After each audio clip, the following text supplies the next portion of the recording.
SOWAYAM स्वयं oh my God स्वयं आफू स्वयं सो ए सेल्फ सेन्टर्ड सन म आफै भरे नि कि सन्नु आउनु नि फेरि अझै एम आएर क्या पछाडि भरेनीमा के छ स्वयं हजुरको नभए पनि ठिकै छ हैन तै पनि भयो भने चाहिँ हामीले नि यसो केही पनि छैन भने दङ्ग हुँदैन अझै भरणी हैन मेष राशिमा नर्मली मेष राशिमा के छ भन्ने तरिकाले हैन एम भनेपछि हामी भरेनी मैले चाहिँ सूर्य नै अलिकति उयो देखेँ है सो भनेपछि क्यानाडाको पात पनि नारायण दन्त खरेलजी के भन्नु भएन त मलाई त चार्टै हेर्न आउँदैन भन्ने होला लास्टमा त फेरि हैन के हो भन्नु स्वयंजीले ए स्वयंजी सूर्य कस्तो छ सूर्य भन्ने कुरा हो मेषको सिंहको हैन धनु ओके फाइन अथवा 159 को सूर्य कस्तो छ अदृश्य नारायण यसो फिडब्याक पनि दिउँ न नारायण अदृश्य गुरु सूर्य उच्च छ अरे ल ठीक छ त भाइ हैन भरनीकै सूर्य भन्नु हैन भरनीको कसरी उच्च भयो तै पनि भने पछाडी होइन भरणीमा नि उच्च भइहाल्छ नि सूर्य नर्मल्ली भरणीको सूर्य हुनलाई 15-20 गतेदेखि परतिर 25-26 गते 27 गतेको आसपासमा जन्म हुनु पर्यो मैले त एम लिएर नभए कि दशमी तिथि त हैन होला अझै बढाइदिने क्या हैन स्वयं नामले चाहिँ सूर्यलाई अलिकति पावरफुल बनाइरहेछ त्यही भएर हामी दुवैजना अब भनेपछि तपाईले भन्नुभएको कुरा पनि भरणीको सूर्य होला भन्नु पनि मिल्यो हैन पावरफुल सन हुनुपर्छ भन्ने कुरा पनि मिल्न जानुपर्छ सूर्यको डिग्री पता ल सूर्य कति डिग्रीमा छ स्वयंजी यसो भनिदिनु होला ए 9 डिग्री अश्विनीको रहेछ सूर्य ठीक छ जो सूर्य प्रबल छ कुण्डलीमा स्वयं नाममा सूर्य प्रबल भयो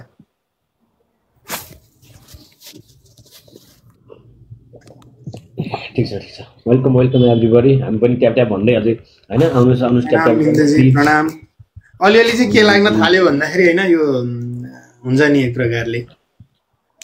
नाम बोलाउने नामले चाहिँ ग्रह यस्तो होला उस्तो होला भनेर गफ गर्दा गर्दै यताउता भन्दा भन्दै है यति खेल्दै नै जान्ने हो हुन त यो टेक्निक धेरै पहिलेदेखि चेक गर्दै आएको हो ठाउँमा चाहिँ तर पनि नामले पनि कति काम गर्दो रहेछ भन्ने कुरा हो भने पछाडि स्वयंजीको त एउटा प्रेडिक्सन यहीँबाट निक्ल्यो कि उहाँको बुवा चाहिँ नर्मल्ली आफ्नो कामकाजको हिसाबले विचार गर्ने हो भनेदेखि एक ठाउँमै बसिराख्नु हुँदैन मार्केटिङ टाइपको काम गर्नुहुन्छ हैन के भनेदेखि एकदम डिफ्रेन्ट आफ्नो कामकाजको हिसाबले डिफ्रेन्ट ठाउँमा डिफ्रेन्ट जोनमा या फरेनतिर ओरदर गर्ने भने त्यस्तो खालको तरिकाले उहाँले एउटा काम गर्नुहुन्छ उहाँलाई फेरि अर्को कुरा चाहिँ अरूसँग हेल्प माग्दा त फेरि मोरेतुल्य भयो नि त अरूसँग हेल्प खासै मागेन नि त अब उहाँले सही हो गुरु भन्नुभयो ल बुवाको चाहिँ अलिकति मार्केटिङ टाइपको या चाहिँ एकदमै घुमिराख्ने खालको टाइपको काम भयो हैन यो चाहिँ तपाईको नामबाट है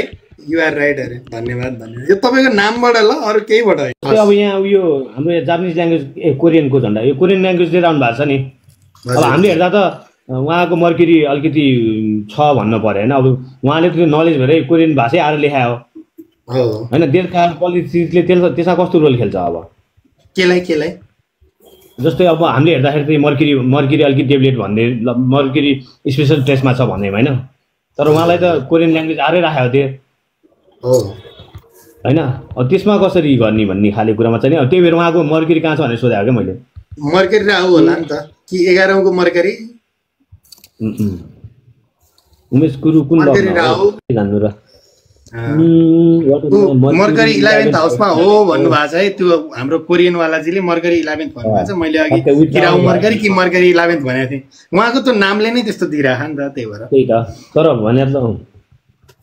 मर्क्युरी भने जस्तो तपाईँ त बोल्नु पर्ने त यहाँ आएर छ्याङछुङ छुङ नि के भन्छ कोरिया बोल्ने पनि कसरी यहाँ बोल्ने पनि कसरी क्यापबाट मैले यसो गर्दा चाहिँ त्यो भयो अनि यस्तो भएको थियो यस्तो भएको थियो यस्तो बोल्ने 11th हाउस मर्क्युरी ल ठिक छ अब हामी उषाजीको चाहिँ नि सन र मुनमा एउटा स्कोपियोमा हो क्या पुरा नामको पछाडि नै बिच्छु राखेर आउनु भएको छ त नभए पनि हो भन्दिनँ यहाँ आएपछि त हो भन्नुपर्छ नि फेरि शनि प्रभावित मान्छे हो उषा हो हो हो हो हो कहाँ छ शनि कहाँ छ उहाँको होइन मैले त वाटर ल्याउजीले हो भन्नुभयो त्यही हो म त गुरुले भने मिलेँ मैले भने मिलेन भने थुक्क मान्दै बसिरहेको थिएँ कि मलाई त केही थाहा छैन होइन कसको प्रभु होइन त्यहाँ उषाजी भने त उहाँ त नयाँ अघि पछि वीरेन्द्र ए उषाजीको कुण्डली त मैले हेरे त हो तर बिर्सिम प्रभु पहिले हेरे मैले लाइभमा होइन उहाँ शनि प्रभावित मान्छे हो नामले पहिले हेरे कुण्डली चाहिँ बिर्सिम मैले पनि त्यहाँ स्याटर्नले रुल गर्छ अलिकति म त स्याटर्न कतैबाट पनि देखिनँ म त बरु यो चाहिँ नि सन अथवा सनमुन चाहिँ छ सनमुन चाहिँ छ उहाँ औँसीको आसपासको जन्म हो कि भनेदेखि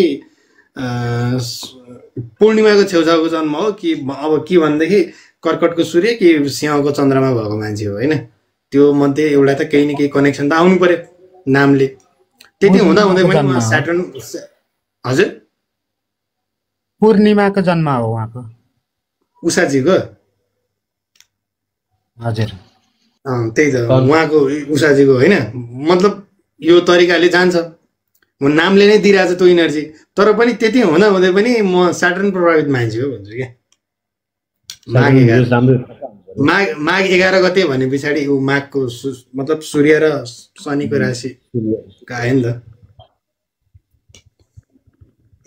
10 11 ठिक छ ल अनि यो 369 मिमी भन्नेको चाहिँ पुरा मार्च पनि खत्रै छ रातो सारले सबै खाछ त प्रोफाइललाई कमेन्ट युनिसा नामसँग हामीलाई सरकार हैन तपाईको उषा नामबाट प्रेडिक्सन दिया हो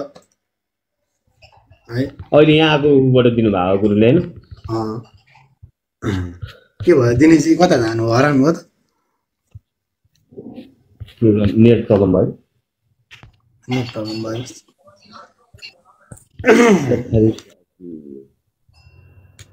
मेरो त हेर्दिनु भएको माघ फागुन शनि हैन उहाँको त्यो त्यही हो उषाजीको जतिचोटि त्यो घरमा काम गर्न आउने अफिसमा काम गर्ने मान्छे जुन सर्भेन्ट हुन्छ नि जतिचोटि त्यस्तो व्यक्तिहरूसँग उहाँको झगडा पर्छ त्यतिचोटि उहाँको पिताजीसँग पनि उहाँको झगडा पर्छ क्या पिताजी या फादरली फिगर कोही व्यक्तिसँग भन्नु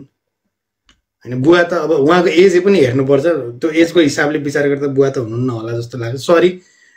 तर पनि भनौँ न हुनुहुन्छ भने पनि त्यस्तो खालको प्रब्लम हुन्छ है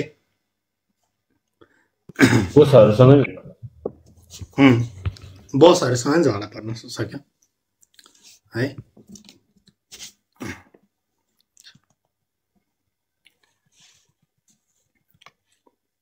मंगलको दशामा चिल गरेर बसेको मान्छे जस्तो अहिले राहुको दशामा अनि मेरो पर्छ होइन मैले त त्यो उहाँको नामबाट दिएको प्रेडिक्सनहरू